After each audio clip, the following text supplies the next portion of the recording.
दोस्तों आज जो कॉमिक्स हम पढ़े उसका नाम है बोने का जादू। ये राज कॉमिक्स वालों की कहानी है, तो पढ़ते हैं इसको। बोने का जादू। अत्यंत क्रूर और अत्याचारी दुष्काल का बहुत आतंक फैला था। वह कहीं भी पहुंचकर भोले भाले गरीब लोगों पर कहर बनकर टूट पड़ता था। राजा के सैनिक भी उससे बैग खाते थे और उसका सामना नहीं कर पाते थे, क्योंकि उसके पास अनेक जादुई शक्तियां थी। हा हा हा, अब मैं पूरे गांव को जलाकर राख कर दूंगा। हमें क्षमा कर दो दुष्काल, हम तुम्हारे गुलाम हैं, हमें छोड़ दो। दुष्काल ने मंत्र बुदबुदाकर हाथ उठाया तो अगले पल सर गांव वाले उन चलती मसालों को देखते ही वैसे कांप उठे। दुष्काल, हम पर रहम करो, इन मसालों को रोक लो। नहीं नहीं। लेकिन चलती मसाले गांव के किसी घर तक पहुंच पाती कि तभी एक आश्चर्य हुआ। अरे, इन मसालों को किसने काट दिया? अरे, यह चक्कर किसका है? अरे क्या? और फिर मेरे इन जादुई मसालों को किसने काट दिया? लेकिन अब मैं इन लोगों को जिंदा नहीं रहने दूंगा। थोड़ थोड़ गांव वालों, इन मसालों से तुम्हारे घर तो बच गए। देखता हूँ अब तुम्हें मेरे हाथों से मरने से कौन बचाता है। लो बचो। और फिर अगले पल सर पलक झपकते ही आकाश बाणों से भर गया। भगवान रक्षा करो, अब नहीं बचेंगे। बाण तेजी से उनकी ओर बढ़े तो लोगों में भगदड़ मच गई। भागो, जान बचाओ बचाओ। लेकिन फिर एक आश्चर्य ने उन्हें चौंका दिया। कहीं से एक चक्र वहां प्रकट हुआ और उन बाणों को नष्ट करने लगा। Cut cut. अपने बाणों को नष्ट होते देख दुष्काल क्रोध से आग बबूला उठा। कौन है इन गांव वालों का शुभ चिंतक? सामने क्यों नहीं आता?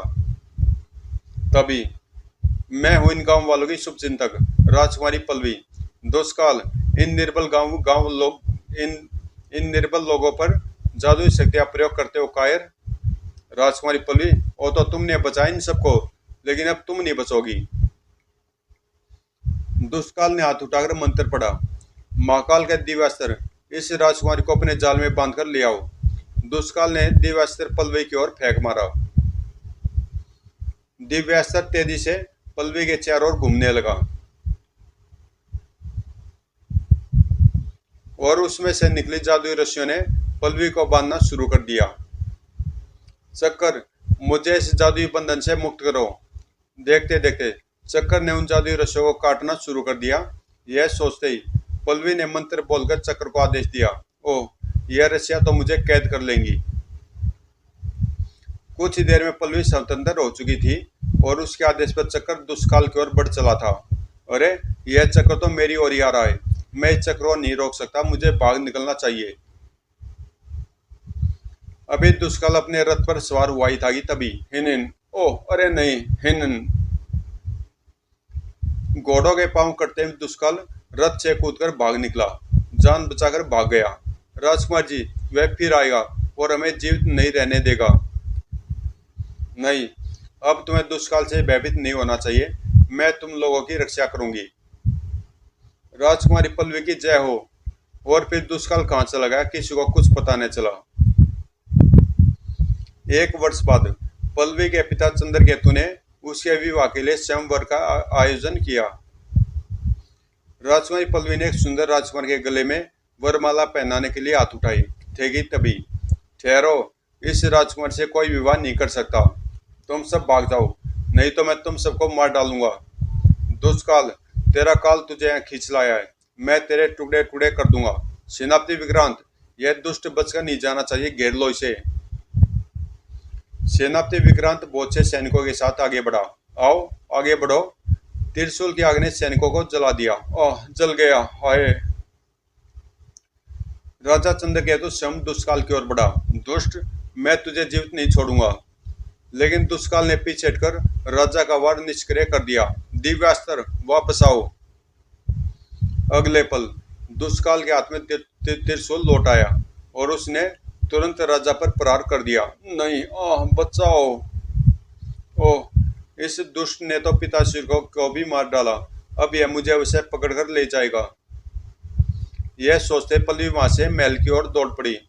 मैं महल से अपना चक्कर लाकर इस दुष्ट का सर्वनाश कर दूंगी। दुष्काल पल्लवी को खोजता हुआ महल के द्वार तक पहुंच गया था।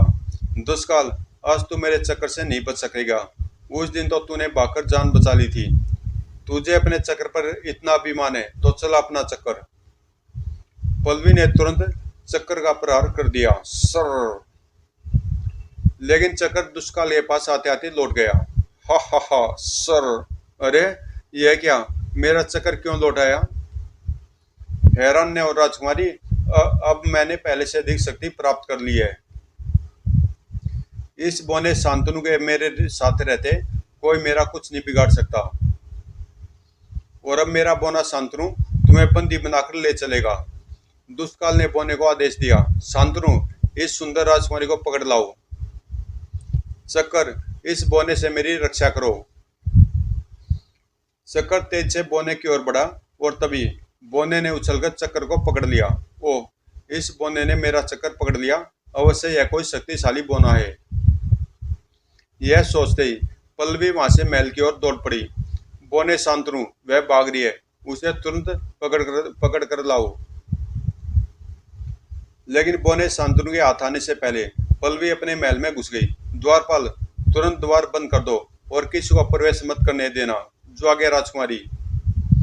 लेकिन बौने शांतनु ने बंद द्वार देखकर तूफान उठा दिया। जलते हुए बाणों ने महल के द्वार में आग लगा दी। जब महल में आग लगेगी तो उसे बाहर निकलना ही पड़ेगा। थोड़ी देर में महल जलकर राख हो गया, लेकिन पल्लवी बाहर न निकली तो शांतनु, क्या राजकुमारी महल में जलकर मर गई? ऐसा ही लगता है, नहीं तो अब तक उसे बाहर निकल आना चाहिए था। अब तो उसका जीवित रहना संभव नहीं लगता। दुष्काल वहां से निराश होकर बौने शांतनु के साथ चल दिया। उधर महल के गुप्त सुरंग में प्रवेश कर तेजी से घोड़ा दौड़ाती पल्लवी दूर जंगल में निकली। अब इस जंगल में रहकर दुष्काल से अपने को बचाना होगा। यह सोचते ही उसने घने जंगल की ओर घोड़ा दौड़ा दिया। सड़क सड़क। बहुत दिनों तक पल्लवी उस जंगल में भटकती रही। एक दिन वह जंगल में घूम रही थी कि दौड़, ओह, इतने सारे शेर, इनसे बचना तो बहुत मुश्किल है, अब क्या करूं?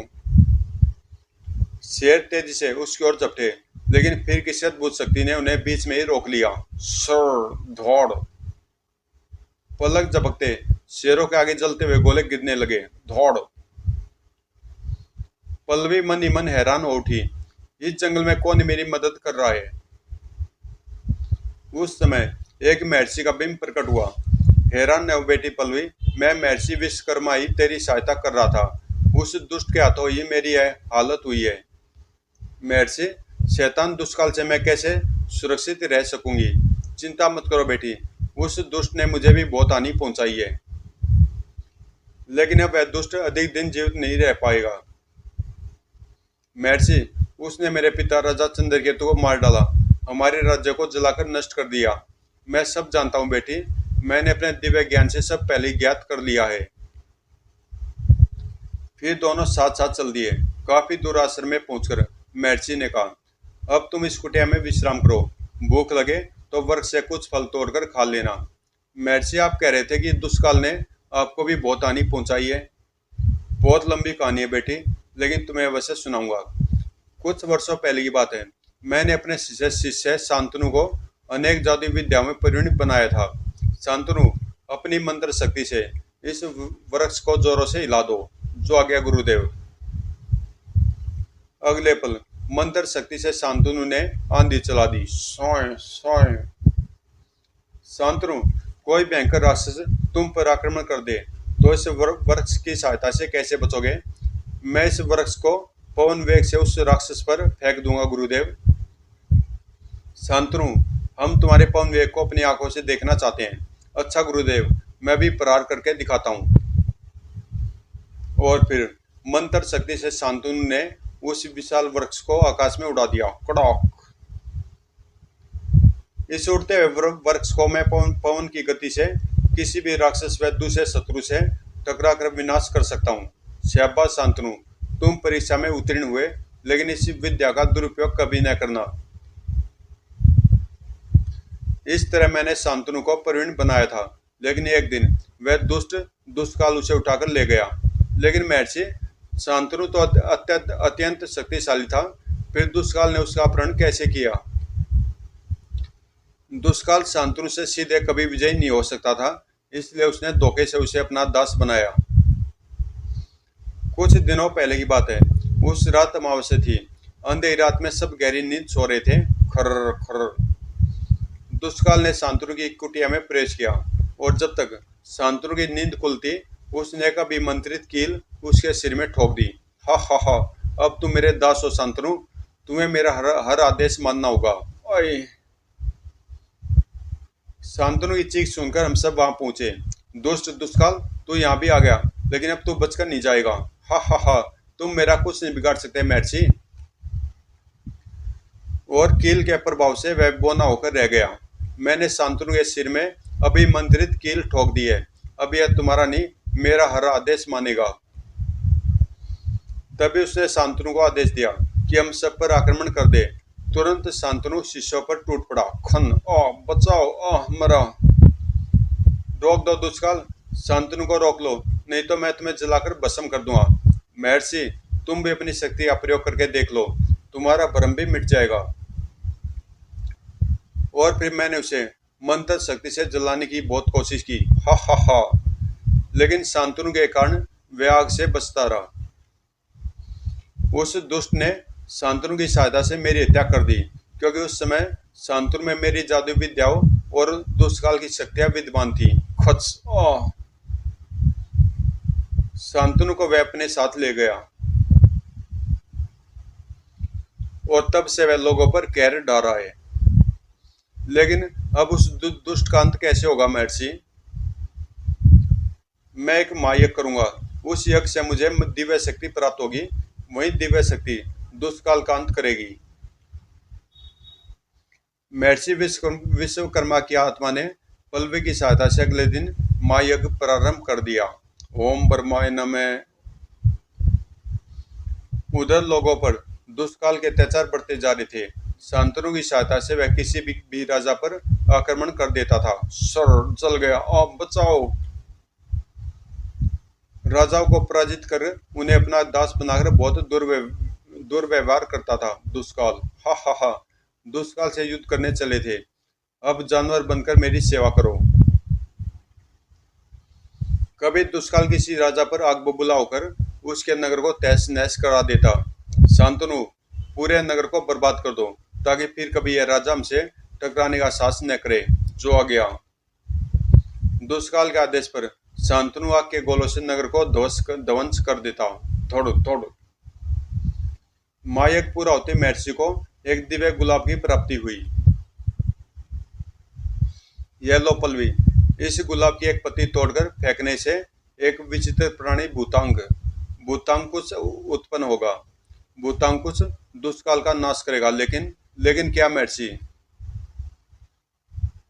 शांतनु के सिर में लगी दुष्काल की मंत्रित कील निकालना आवश्यक है। उसके बिना शांतनु को पराजित कर पाना बहुत कठिन होगा। मैं किसी न किसी तरह शांतनु के सिर से कील निकालकर उसे आजाद करा लूंगी महर्षि। जाओ बेटी, मेरा आशीर्वाद तुम्हारे साथ रहेगा। विजयी भव। गुलाब लेकर पल्लवी दुष्काल की तलाश में चल पड़ी। आखिर दुष्काल को खोजती हुई पल्लवी दक्षपुर राज्य में पहुंची। वहां के राजा को पराजित करके दुष्काल ने बंदी बनाकर रखा था। सेनापति, राजा चतुर्भुज की रानी को बंदी बनाकर घसीटते हुए यहाँ लाओ। नहीं दुष्काल, इतना अत्याचार मत करो। कुछ देर के बाद सेनापति रानी वसुंधरा को ले आया। सेनापति, तुम रानी को बंदी बनाकर घसीटते हुए क्यों नहीं लाए? महाराज, रानी जी मेरे कहते तुरंत मेरे साथ चल पड़ी, फिर मैं उन्हें बंदी कैसे बनाता? नहीं, तुमने हमारे आदेश की अवहेलना की है, हम तुम्हें सजा देंगे। शांतनु, सेनापति सिर गए इतने टुकड़े कर दो कि कोई गिन भी न सके।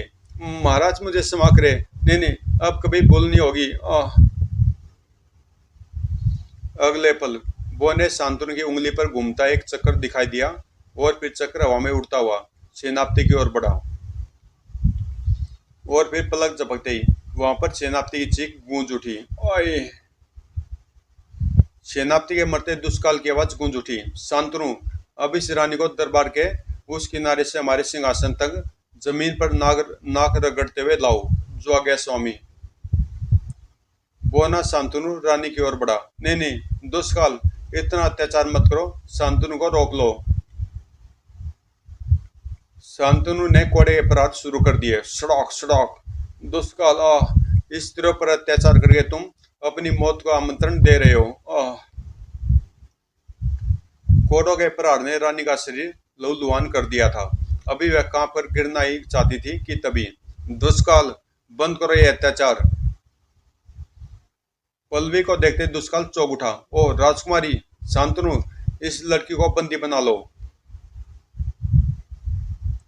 वो ने शांतनु के पहुंचने से पहले पल्लवी ने गुलाब के फूल की एक पत्ती तोड़कर उसकी ओर उछाल दी। तभी गड़ गड़ गड़ गड़ वहां पर धुआं फैल गया। शांतनु, उस लड़की को पकड़ो, कहीं वह भागने जाए।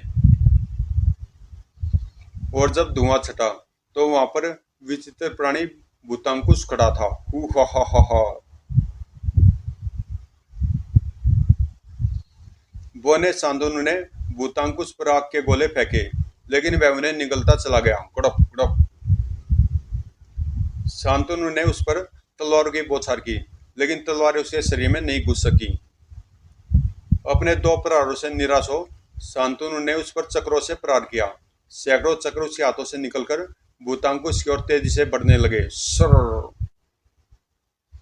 सैकड़ों चक्रों ने उसके शरीर टुकड़े टुकड़े करके वायु में उड़ा दिए।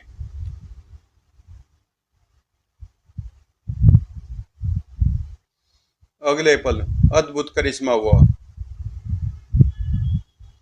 भूतांकुश फिर जीवित हो गया। तभी राजकुमारी पल्लवी की आवाज गूंजी। भूतांकुश, आगे बढ़कर दुष्काल को अपनी बाहों में जकड़ लो। पल्लवी का आदेश मिलते ही भूतांकुश ने दुष्काल को जकड़ लिया। शांतनु, बचाओ, मुझे बचाओ। भूतांकुश ने दुष्काल को आकाश में उछाल दिया। बचाओ, ताकि वह नीचे जमीन पर गिरते ही मर जाए। लेकिन शांतनु ने उसे जमीन पर नहीं गिरने दिया और जादुई जाल की सहायता से सुरक्षित उतार लिया। भूतांकुश तेज से शांतनु की ओर बढ़ा। उतनी तेज से शांतनु ने उसे बाणों के घेरे में बांध लिया। और तभी मंत्र शक्ति से शांतनु ने उन बाणों के घेरे में आग लगा दी। तभी एक भयंकर विस्फोट हुआ। ब्रोम। पलक झपकते भूतांकुश के परखच्चे उड़ गए। भूतांकुश के नष्ट होते दुष्काल ने वो ने शांतनु को आदेश दिया। शांतनु, राजकुमारी को तुरंत बंदी बना लो। हा हा हा, अब तुझे कोई नहीं बचा सकता। राजकुमारी तेज से दौड़ पड़ी। शांतनु ने उसका पीछा किया। तेज से दौड़ती पल्लवी अचानक ठोकर खाकर गिर पड़ी। पल्लवी जल्दी से उठ पाती कि शांतनु ने उसे बालों से पकड़ लिया। नहीं, छोड़ दो मुझे। इसे मत छोड़ना शांतनु, मैं आ रहा हूं। लेकिन जैसे शांतनु ने पल्लवी को अपनी ओर खींचा, तभी उसे महर्षि की एक बात स्मरण हो आई। शांतनु के सिर से कील निकालते ही सब जादू नष्ट हो जाएगा। पल्लवी ने पलक झपकते ही शांतनु के सिर से कील खींच ली। अगले पल ही शांतनु का रूप परिवर्तित होता चला गया। शांतनु, शांतनु, राजकुमारी को मार डालो। तो तुम मेरे आदेश का पालन क्यों नहीं करते? मैं तुम्हें बहुत बुरी मौत दूंगा शांतनु। अब यह तुम्हारा आदेश नहीं मानेगा दुष्काल, क्योंकि अब यह तुम्हारा दास नहीं है। मैंने उसके सिर से मंत्रित कील निकाल दी है, लेकिन फिर भी मुझे कोई नहीं मार सकता। अभी भी मेरे पास बहुत सी जादुई शक्तियां हैं। दुष्काल ने जादुई शक्ति से प्रहार किया। और फिर अगले पल पलक झपकते ही हाथियों ने पल्लवी और शांतनु को घेर लिया। शांतनु, क्या सोच रहे हो? ये हाथी में मार डालेंगे, पांव से कुचल देंगे। शांतनु, इन्हें मार डालो, मार डालो। हाँ, मैं इन्हें तुरंत मार डालूंगा। शांतनु ने मंत्र शक्ति से उन हाथियों पर वृक्षों से प्रहार किया। चिंगाड़ सरर। लेकिन एक हाथी ने पल्लवी को अपनी सूंड से लपेट लिया। शांतनु, बचाओ। लेकिन तब तक पल्लवी गुलाब का फूल उठा चुकी थी। खूंखार हाथी की सूंड में लटकी पल्लवी ने गुलाब की एक पत्ती तोड़कर दुष्काल की ओर उछाल दी। तभी धुएं के साथ वहां एक और भूतांकुश प्रकट हुआ। भूतांकुश, शैतान, दुष्काल को मार डालो। भूतांकुश ने आगे बढ़कर दुष्काल को अपनी बाहों में उठाकर कुचलकर मार डाला। दुष्काल के मरते ही वहां पर महर्षि की आत्मा प्रकट हुई। पल्लवी, दुष्काल को मारकर तुमने मेरी बेचैन आत्मा को शांति प्रदान की है बेटी। अब तुम अपने पिता के सिंहासन पर बैठकर राज करो। अपने राज्य की पुनः स्थापना कर पल्लवी शांतनु की सहायता से राज करने लगी। कुछ दिनों बाद उसने शांतनु से विवाह कर लिया। समाप्त। तो दोस्तों, कॉमिक्स यहीं पे समाप्त होती है और मिलते हैं किसी अगली कॉमिक्स में।